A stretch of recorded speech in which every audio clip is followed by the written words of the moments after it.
सभी भाइयों को मैं नमस्कार। मैं सत्यवीर सिंह जिला बिजनौर से। जैसा कि भाइयों हॉरिजॉन्टल वर्टिकल को लेकर के हम लोग आईए फाइल करने जा रहे हैं इलाहाबाद की डबल बेंच में। तो ये मामला कहाँ से शुरू होता है, कहाँ ख़त्म होता है, क्या इसका निर्णय निकलेगा, इस सबको समझाने के लिए ये ऑडियो 20 से 25 मिनट की होगी। आप लोग सुन लीजिएगा एक बार टाइम निकाल के भाइयों। ठीक है, तो मैं शुरू करता हूँ पहले सिंगल बेंच के जजमेंट से। सिंगल बेंच का जजमेंट जो है वो रिड नंबर 55-20/2020 रुचि यादव के नाम से है। और स्पेशल बेंच यानी कि डीबी का जो जजमेंट है 185/2022 अरुणा चौधरी के नाम से है। तीसरा जजमेंट जो है सुप्रीम कोर्ट 60/595/2025 कुसुम यादव के नाम से है। ये तीनों ऑर्डर सिर्फ एक ही ऑर्डर हैं जो कि सोनम तोमर के नाम से जो सुप्रीम कोर्ट का जजमेंट है उसी में कोड किए गए हैं।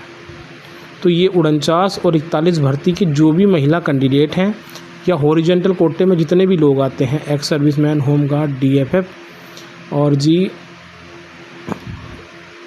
यही सब लोग जो भी एक्स सर्विसमैन हैं, जितने लोग भी आते हैं, ये सब इसी ऑर्डर के बिहाफ पर अभी भी हाई कोर्ट में फाइट कर रहे हैं।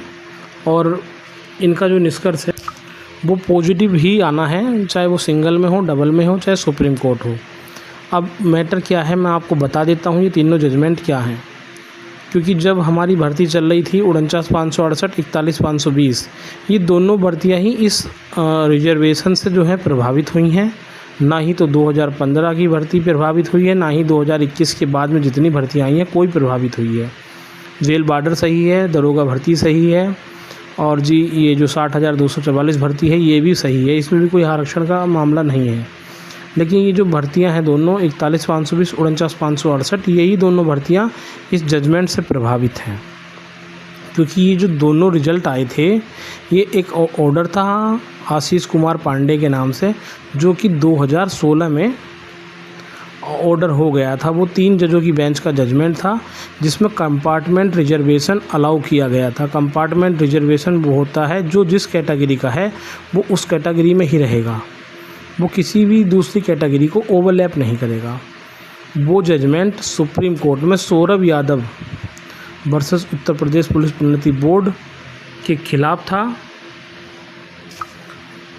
2020 में सौरभ यादव और सोनम तोमर के नाम से जो जजमेंट हुआ था उसने उस ऑर्डर को काट दिया था। उस ऑर्डर में ये कहा गया था, सौरभ यादव वाले जजमेंट में, जो भी एससी, ओबीसी और एसटी कोई भी कैंडिडेट है, डीएफएफ, एक्स सर्विसमैन यानी कि होमगार्ड कोर्ट मतलब हॉरिजॉन्टल कोटे में जो भी महिलाएं आती हैं या जो भी डीएफएफ, एक्स सर्विसमैन लोग आते हैं, वो सब लोग ओवरलैपिंग करेंगे जनरल में। जबकि हमारे 41 में और 49,568 में क्या हुआ है कि एससी, ओबीसी और होमगार्ड या डीएफएफ लोगों ने ओवरलैपिंग नहीं की है। यही कारण रहा जो ओबीसी की महिलाओं की मेरिट ऊपर गई है और एससी की महिलाओं की मेरिट तो खैर सामान्य गई है, ऊपर नहीं गई है, लेकिन ओवरलैपिंग नहीं हो पाई है।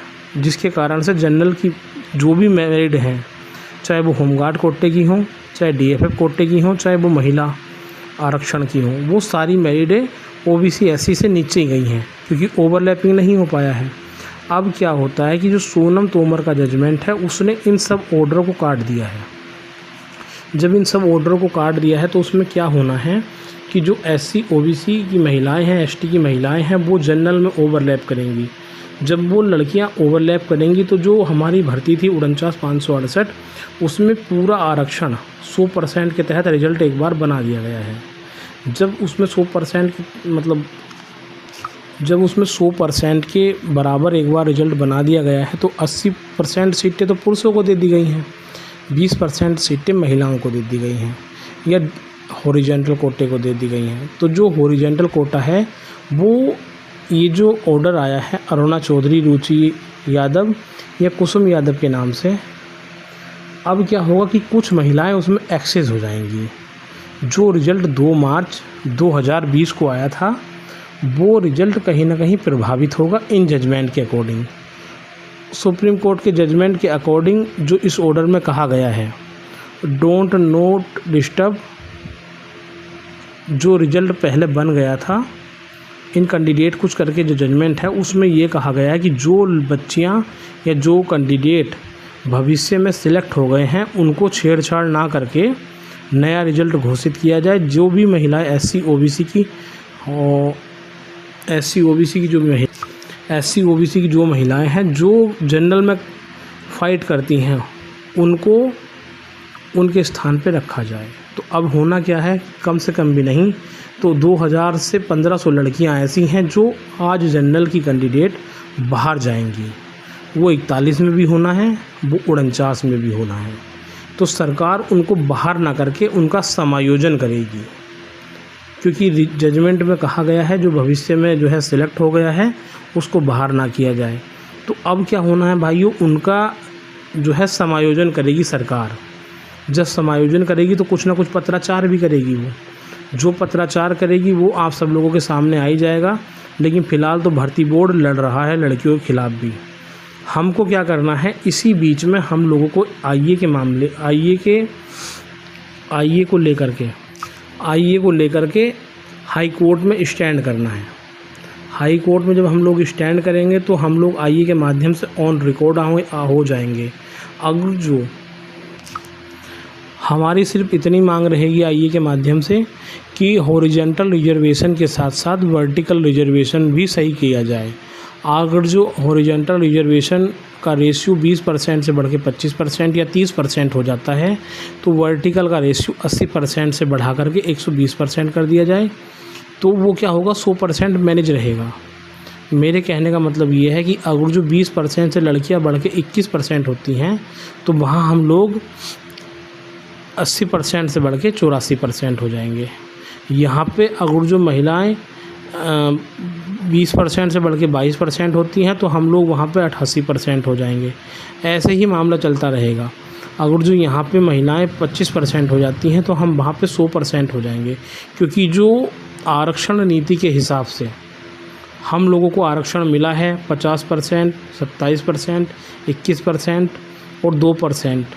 उस हिसाब के साथ ना तो राज्य सरकार छेड़छाड़ करती है, ना ही भारत का संविधान छेड़छाड़ करता है। अगर जो कोई भी शासनादेश हमारे खिलाफ आता है तो ये एक विशेष कैटेगरी को लाभ पहुंचाने के लिए एससी, ओबीसी और एसटी का शोषण होगा, जिसके लिए आर्टिकल 114, आर्टिकल 14, 15, 16 का वायलेशन हो जाएगा। इस बिहाफ पे हम लोगों का मुकदमा जायज़ है भाइयों। तो जब हॉरिजॉन्टल जो है वो वर्टिकल का ही हिस्सा है। जब वर्टिकल प्रभावित होगा तो ऑटोमेटिक हॉरिजॉन्टल प्रभावित होगा। तो हमारी इतनी मांग है कि हॉरिजॉन्टल के साथ साथ वर्टिकल भी सुधार लिया जाए। दूसरी बात, हम लोगों के पास सिर्फ आईए का ही एक रास्ता है। हम लोग पहले रिड में जाने की सोच रहे थे, लेकिन रिड में हम नहीं जा सकते, क्योंकि सिंगल बेंच से जो रुचि यादव का जजमेंट हुआ है वो ऑलरेडी डिसाइडेड जजमेंट है। उसको हम लोग इस समय चैलेंज नहीं कर सकते, क्योंकि वो मामला डबल बेंच में चल रहा है। सुप्रीम कोर्ट की गाइडेंस के अनुसार वो 6 महीने के अंदर निस्तारित होना है। तो इसलिए भाइयों उसको तो हम चैलेंज कर नहीं सकते।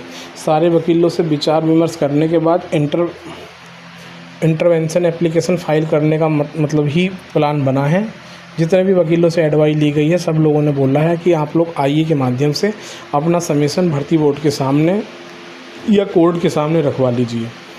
कोर्ट के सामने रखवाने के 2 फ़ायदे होंगे। एक तो हम लोग ऑन रिकॉर्ड आ जाएंगे, और हॉरिजॉन्टल रिजर्वेशन सुधारने के साथ साथ हम लोग पहले से ये मांग रखेंगे कि वर्टिकल भी सुधार लिया जाए। अगर जो सरकार या भर्ती बोर्ड हॉरिजॉन्टल रिजर्वेशन के साथ साथ वर्टिकल नहीं सुधारती है तो हम लोगों के लिए हाई कोर्ट में सिंगल बेंच में रिट के माध्यम से आने का रास्ता भी खुला रहेगा और सुप्रीम कोर्ट जाने का रास्ता भी खुला रहेगा। तो इंटरवेंशन एप्लीकेशन के ये फ़ायदे हैं भाइयों। अब कुछ भाई हमारे कह रहे होंगे कि इतनी सीटें कहाँ से मिलेंगी, क्या होगा क्या नहीं होगा। तो देखो भाई, अधिकतर जो मैं आपसे बताना चाहता हूँ, जो सोनम तोमर का जजमेंट है वो भी याची ही जजमेंट हुआ था। उसमें सिर्फ 188 महिलाओं को ही नौकरी मिली थी। वही लड़कियां जो है सुप्रीम कोर्ट में चैलेंज की थी, उन्हीं लड़कियों को नौकरी मिली थी। बाकी 2052 जो लड़कियों को नौकरी मिली थी वो सिर्फ जनरल कैटेगरी की थी। तो उसका मामला चल रहा है अभी लखनऊ हाई कोर्ट में। तो शायद उसमें 8000 बच्चों को नौकरी मिलने वाली है। वो जजमेंट भी मेरे पास है, मैं आपको भेज दूँगा। फिर एक टीचर का जजमेंट है हमारे पास, जिसमें ये लिखा हुआ है कि जो नोटिफाई पोस्ट हैं उससे अधिक पोस्टें नहीं हो सकती। राज्य सरकार हमको बताए कि किस बिहाफ पे वो इन महिलाओं का समायोजन करने जा रही है या किस बिहाफ पे वो वैकेंसी बढ़ाने जा रही है। तो हमारे पास दो रास्ते हैं भाइयों, जो कि सीमांत सिंह ने अपने समेसन में यहाँ लिखवाया है रुचि यादव के जजमेंट में, कि कुछ सीटें ऐसी हैं मेडिकल अब्सेंट, अनफिट और जी नोट ज्वाइनिंग की। कुछ सीटें ऐसी हैं जो अभी भी मतलब भरी नहीं गई हैं। उन सीटों को चैलेंज किया है सीमांत सिंह ने, जिसको एग्री करते हुए लखनऊ की हाई कोर्ट की सिंगल बेंच मान गई है कि हाँ इन लोगों के पास पोस्ट है। वहाँ पे रोड़ा बनता है कैरी फॉरवर्ड का रूल।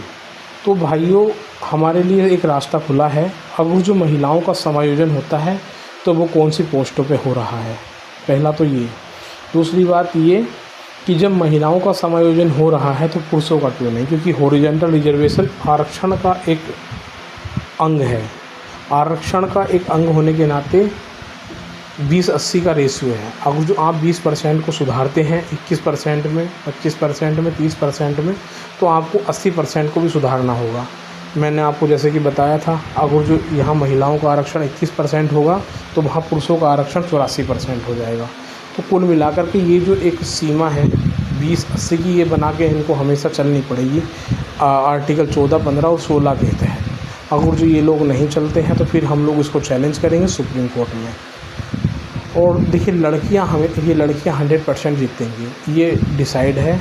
लड़कियों को पोस्ट तो इनको देनी ही पड़ेगी, चाहे 4 महीने बाद दें चाहे 6 महीने बाद दें। लेकिन जब हम लोग पार्टी बनेंगे तो इसमें जो जनरल की महिलाएं जो 2020 में सिलेक्ट हो गई थी वो हमसे इफ़ेक्टेड होंगी, क्योंकि अगर जो ये लोग हॉरिजॉन्टल रिजर्वेशन को नहीं सुधारते हैं तो उन लड़कियों को नियमतः इन्हें बाहर करना होगा। और वो जो कि राज्य सरकार इनको बाहर नहीं करेगी, बाहर वो नहीं करेगी तो फिर इनको हम लोगों को लेना होगा। तो इसमें अधिकतर जो चांस रहेंगे 100% मैं आपको बता रहा हूँ, इसमें याची के चांस ज़्यादा रहेंगे।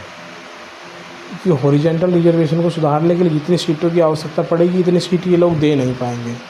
ये आपको ही पता है कि कम से कम 1500 से 2000 महिलाएं एक्सेस होंगी।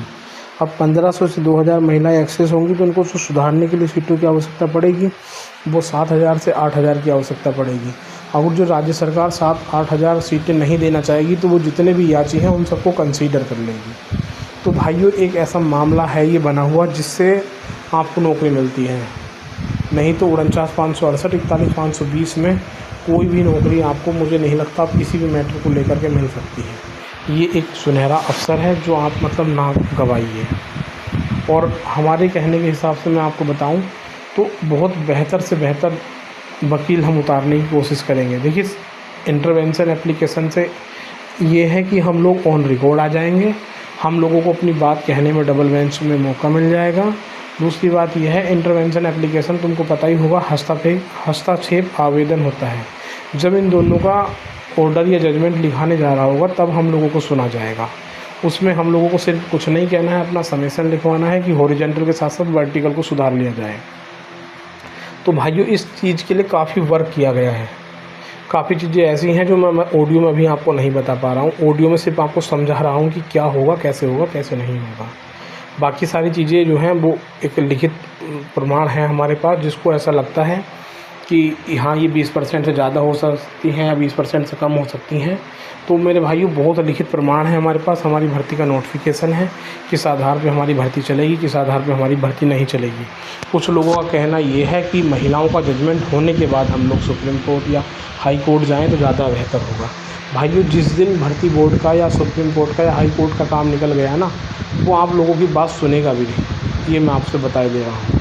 अगर जो आप ऑन रिकॉर्ड अपनी बातें हुए रखवाने के लिए जाएंगे और आपकी बात नहीं भी सुनी गई तो आप कल को वहाँ इस बात को कहने के दावेदार होंगे कि सर ये बात कहने के लिए मैं आज से 4 महीने पहले या 5 महीने पहले आया था, तब मेरी बात नहीं सुनी गई थी। वही वाला सिस्टम है कि किसी को धमकी देने के लिए फांसी की सज़ा नहीं दी जा सकती, लेकिन किसी ने कोई मर्डर कर दिया हो तो उसको सज़ा दी जा सकती है। लेकिन जिसने पहले लिखित प्रमाण पत्र दे रखा हो कि फलाना आदमी से मुझे जो है खतरा है, तो कानून ज़रूर उस पर कुछ ना कुछ संज्ञान लेगा, क्योंकि हो सकता है किसी को किस कारण से मार दिया जाए, किसी को किस कारण से मार दिया जाए।